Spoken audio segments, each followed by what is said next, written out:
If you're planning to lose some body fat, drop some weight, or otherwise look good for summer by doing a summer cut, that's a good thing.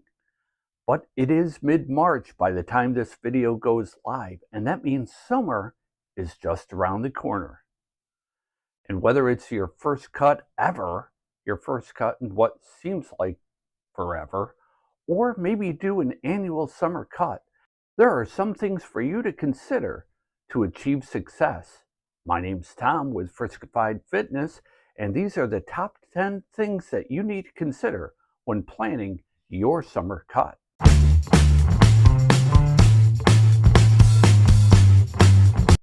Take some measurements. You can't change what you can't measure, so it's a good idea to get some metrics. Your body weight, for instance. Also, you want to measure your body parts from the ground up. Your calves, your thighs, your waist, your chest, your upper arms, your forearms, and even your neck. And I'll get into why in just a minute. You'll also want to get your beginning body fat percentage.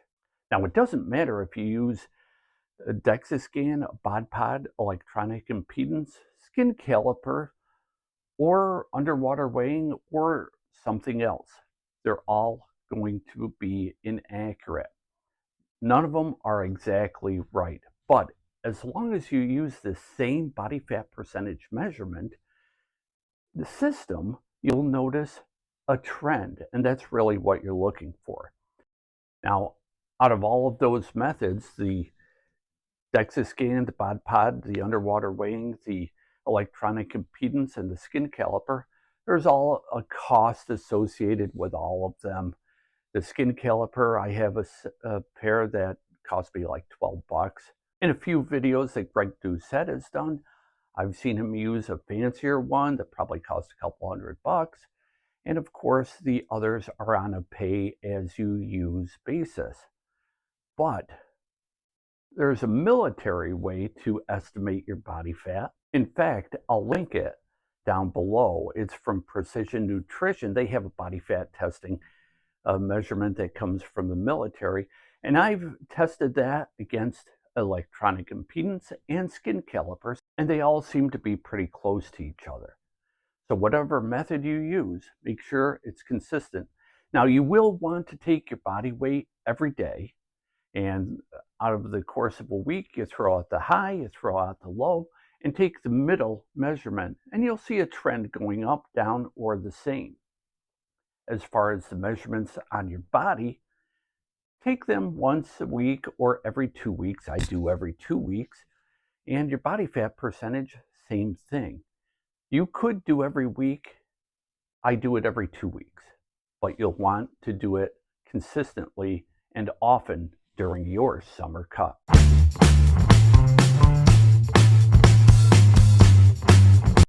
Figure out your total daily energy expenditure, or TDEE.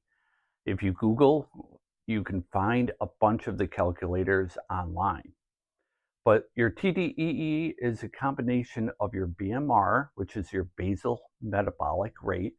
Your BMR is essentially the number of calories you need to stay status quo without doing anything. So if you're just bedridden or you're in a coma, this is the number of calories you need just to live. And then you add in NEAT, or the non-exercise activity thermogenesis. And the TDEE calculator kind of throws that in. It asks you, how active are you? And then you have your TDEE, your total daily energy expenditure. So if you use that to figure out how many calories you should consume. By the way, I'm going to tell you, chop about 200 off of what your TDEE says when figuring how many calories you should consume.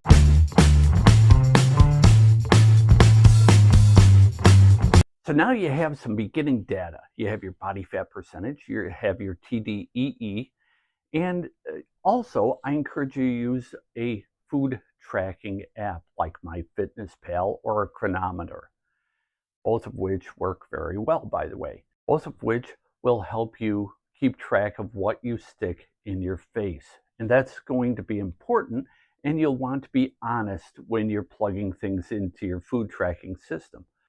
Keep in mind, though, that as your body weight drops, so will your total daily energy expenditure because you have less weight to move around. So you will need to adjust your diet as a result. So you'll need to adjust your calories, but do it as minimally as possible so that you can still lose fat and get cut by summer without killing yourself.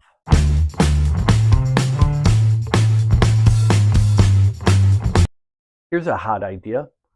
Start your diet 2 weeks before you thought you were going to, so that you can begin noticing a fat loss.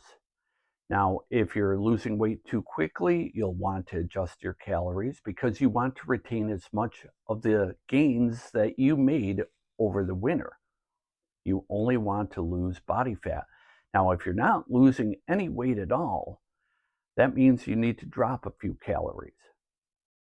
But starting 2 weeks earlier gives you that wiggle room so that you can get things on track before you start the official summer cut.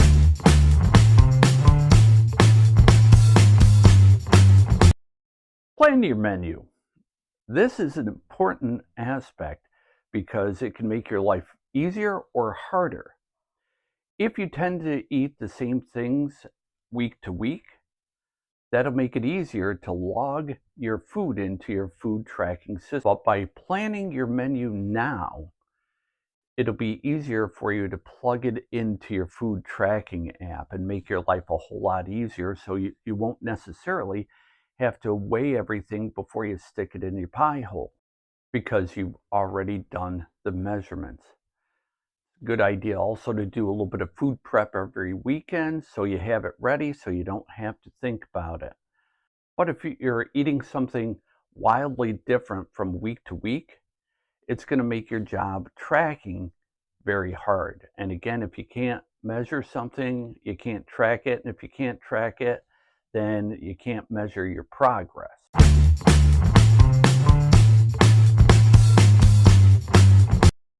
Prioritize protein. You've heard it before, and there are a few good reasons for that. First of all, protein is the most satiating of the macros. Out of the macros of protein, fat, and carbs, protein is the most satiating, which means it'll keep you full for longer. There's also a higher thermic effect, which means it takes more calories to digest the protein, which means you could burn more calories. But most important, you've worked really hard for those gains over the winter. You want to continue to make gains and at least preserve the gains that you've already made. Protein will help you do that.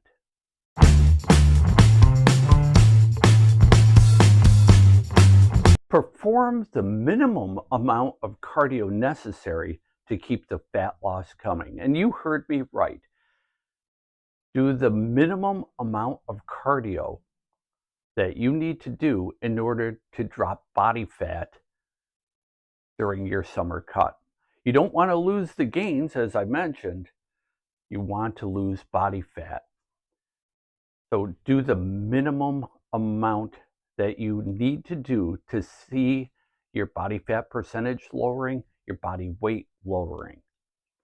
A lot of people walk. That's a great thing. Aim to get 8,000 to 10,000 steps a day and you're golden. If you need to, increase it. As you lose body fat, as you lose body weight, you will need to add a little bit more cardio in. Again, add only the minimum amount of cardio needed to keep the fat loss coming. Now myself, I love to walk because I have 2 artificial knees, can't run anymore. But to burn more calories while I'm walking and during my daily activities, I'm wearing a 20-pound vest for a month just to burn more calories during my everyday activities.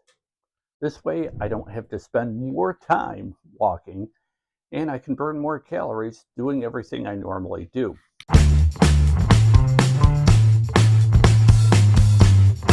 Don't change your training. Continue working out how you did to make your winter gains. This is important, and keep in mind you also want to try to keep the weight that you're using up as well as the reps and increase if possible. Only lower the weight when you absolutely need to and reduce the reps only when you need to.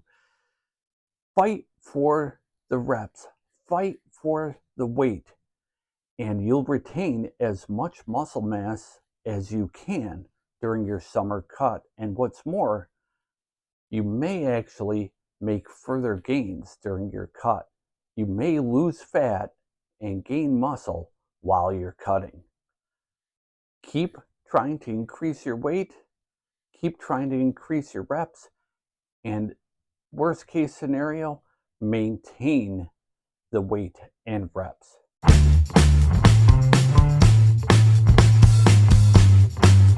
I didn't mention this earlier when we talked about taking beginning metrics and metrics throughout your summer cut, but you'll also want to take pictures of your body. Front, side, back, other side, and make sure they're full length. This way, you can actually see the changes from week to week or every 2 weeks. Helpful hint, take the pictures in the same lighting conditions around the same time of the day every week or every 2 weeks. If the lighting conditions and the time of day are the same, then you'll be consistent and you'll be able to see your progress.